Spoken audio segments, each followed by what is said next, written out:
kaikki on vielä rauhallista ja Park ottaa tuon aikatarkastuskortin. Ja näin sitten lähdetään kohtalokkaalle EK:lle. Ensimmäisenä tapahtumapaikalle tuli Harri Rovanperä. No pakkohan se on peli. Ei, ota. Nyt on sattunut. Enemies call. Marco, stop the state. We need an ambulance. Ambulance, quickly. Marco, for East, stop the state. We need an ambulance. Martin went off.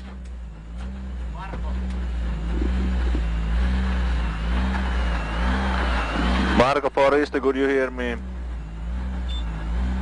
So, copied. Doing it. We're doing it. What's the problem? Marco went off and Michael need an ambulance. And very bad accident. We need ambulance and everything, please.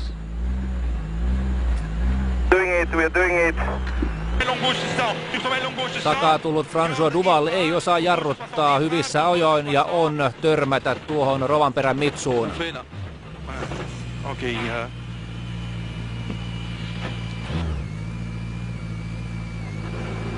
Tilanne näyttää todella pahalta ja niin kuin näitte, niin todella huolestuneena Marko Märttiin juoksee tuolla auton ympärillä.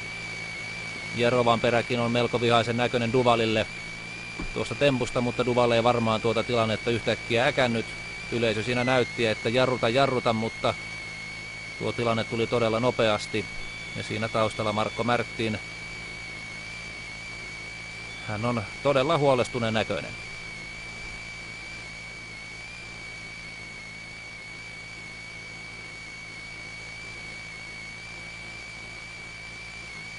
Tämä on karmea tilanne edellisen kerran huipputasolla. Kuolemaan johtanut onnettomuus tapahtui 20 vuotta sitten, jolloin Henri Toivonen menehtyi.